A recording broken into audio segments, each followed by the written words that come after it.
और शरद पवार ही होंगे जो अजीत पवार को अध्यक्ष पद सौंपेंगे, ये ऐसा कयास जो है वो लगा। लेकिन अभी कहीं ना कहीं अजीत पवार को एक बड़ी जिम्मेदारी सौंपी जा सकती है। मुझे ऐसा लगता है कि अजीत पवार यहाँ पर एक बड़ी भूमिका निभाते हुए नजर आएंगे महाराष्ट्र की सियासत में।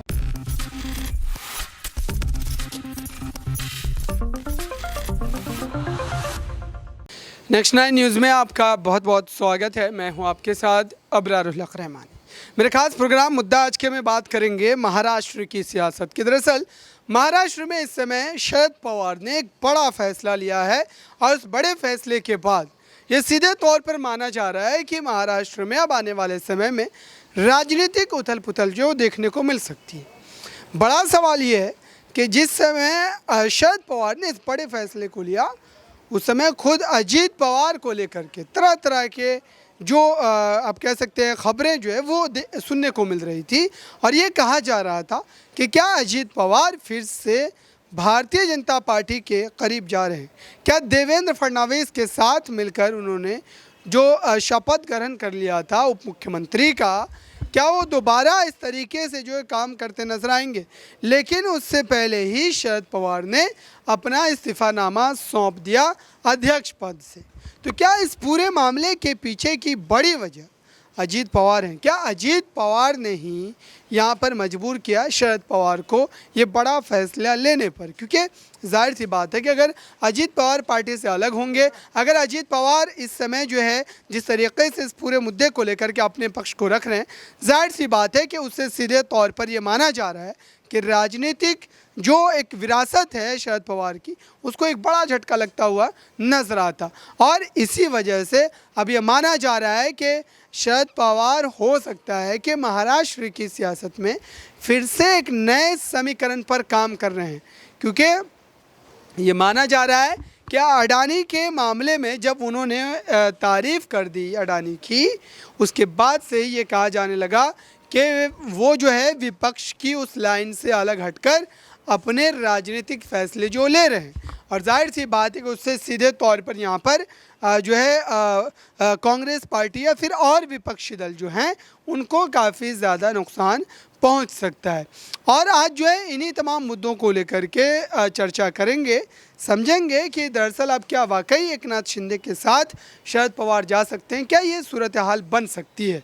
मेरे साथ मानसी जुड़ रही हैं, इनसे समझेंगे कि दरअसल इस पूरे मामले को लेकर के इनके पास क्या जानकारी है और क्या वाकई शरद पवार का ये फैसला लेना अजीत पवार का ये जो राजनीतिक संकट हम देख रहे थे बीते 2-3 हफ्तों से, तो क्या इससे जोड़ करके इसको देखा जा सकता है? क्या ये भी एक बड़ी वजह जो है वो हो सकती है? देखिए, अजीत पवार ने जिस तरीके से अपनी बात कह दी थी, उन्होंने कहा था कि 100% वो मुख्यमंत्री बनना चाहते हैं। और अब शरद पवार का जिस तरीके से अब अध्यक्ष पद से इस्तीफा हुआ है, तो वो लगातार ये बात दर्शा रहा है कि अजीत पवार को कहीं ना कहीं बड़ी जिम्मेदारी दी जा सकती है और शरद पवार ही होंगे जो अजीत पवार को अध्यक्ष पद सौंपेंगे, ये ऐसा कयास जो है वो लगाया जा रहा है। हालांकि इस लिस्ट में सुप्रिया सुले का नाम भी शामिल है। सुप्रिया सुले के लिए भी लगातार ये बात कही जा रही है कि कहीं ना कहीं अध्यक्ष पद उनको सौंपा जा सकता है। लेकिन तमाम जो इस बड़ी खबर पर अपडेट सामने आ रहा है उसको लेकर के अगर चर्चाएं करें तो हमने देखा है कि एनसीपी अध्यक्ष, पूर्व अध्यक्ष कहा जाए आप शरद पवार, जिस तरीके से बयानबाजी कर रहे थे, एमवीए की गठबंधन में टूट की खबरें लगातार सामने आ रही थी। कहा जा रहा था कि महाविकास अघाड़ी गठबंधन किसी भी तरीके से टूट सकता है,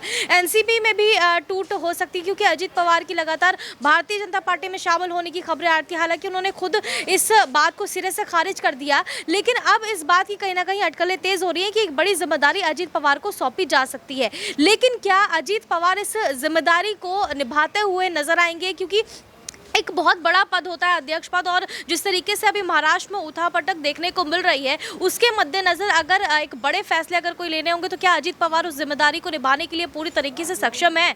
इसको लेकर के लगातार जो चर्चाएं हैं वो तेज हो गई हैं। वहीं दूसरी तरफ अगर देखा जाए तो एकनाथ शिंदे यहाँ पर कहीं ना कहीं एक खुश ज़रूर होंगे, क्योंकि लगातार जो है एक बड़ी जो खबर आ रही थी वो यही आ रही थी कि एकनाथ शिंदे की सरकार गिर सकती है, 15 से 20 दिनों में बड़ा विस्फोट हो सकता है। सुप्रिया सुले शिवसेना ने भी बड़ा दावा किया था कि 2 विस्फोट होंगे, एक दिल्ली में और एक महाराष्ट्र में। तो कहीं ना कहीं एक विस्फोट यही हुआ है जो एनसीपी अध्यक्ष पद से शरद पवार ने इस्तीफा दे दिया है। हालांकि शरद पवार के जितने भी समर्थक हैं उन्होंने नारेबाजी करके उन्होंने कहा कि अध्यक्ष पद आप जो है दोबारा से ले लीजिए, ये बात उन्होंने कही जितने भी समर्थक थे। तो लेकिन लगातार शरद पवार के जो समर्थक है वो ये बात कहते हुए तो नजर आ रहे हैं, लेकिन अभी कहीं ना कहीं अजीत पवार को एक बड़ी जिम्मेदारी सौंपी जा सकती है। मुझे ऐसा लगता है कि अजीत पवार यहाँ पर एक बड़ी भूमिका निभाते हुए नजर आएंगे महाराष्ट्र की सियासत में। अगर अजीत पवार को मान लिया जाए कि ये बड़ा पद दिया भी जाता है तो क्या वो पार्टी में उस तरीके से जो है तमाम नेताओं को एक साथ रख पाएंगे?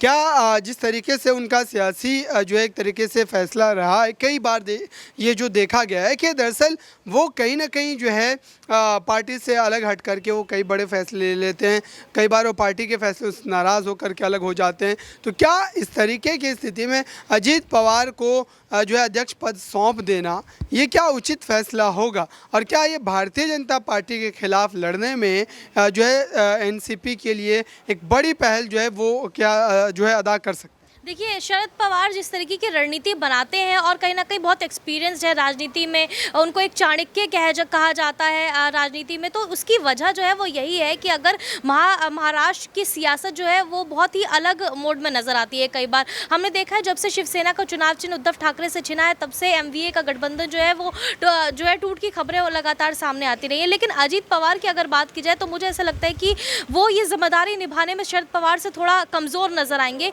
क्योंकि अजीत पवार उतने एक्सपीरियंस नेता नहीं है और जिस तरीके की बयानबाजी वो अपनी ही पार्टी के खिलाफ करते हुए नजर आते हैं, उससे कहीं ना कहीं ये साफ दर्शाता है कि अजीत पवार को इस जिम्मेदारी सौंपना कहीं ना कहीं बहुत बड़ा भारी पड़ सकता है एनसीपी के लिए, और बीजेपी को इससे फ़ायदा पहुंच सकता है। इस वक्त जो है इस तरीके की खबरें भी जो है सुनने को मिल रही है, क्या शरद पवार अब जो है एकनाथ शिंदे के साथ जा सकते हैं या फिर क्या बीजेपी के साथ मिलकर सरकार बना सकते हैं? क्योंकि अगर देखा जाए तो विचारधारा के लिहाज से अब जो है एनसीपी की भी कोई विचारधारा नहीं रह गई है, क्योंकि उन्होंने शिवसेना से गठबंधन किया और उसके बाद ये इस तरीके की बातें कही जाने लगी कि अब जो है शरद पवार भी जो है किसी भी पार्टी से गठबंधन कर सकते हैं। तो क्या ये मान लेना चाहिए कि जो है आने वाले दिनों में एकनाथ शिंदे के साथ जो है एनसीपी जा सकती है? क्या अजीत पवार जो है एकनाथ शिंदे और देवेंद्र फडणवीस की उस सत्ता का हिस्सा बन सकते हैं? एनसीपी भी उसमें शामिल हो सकती है, उद्धव ठाकरे को जो है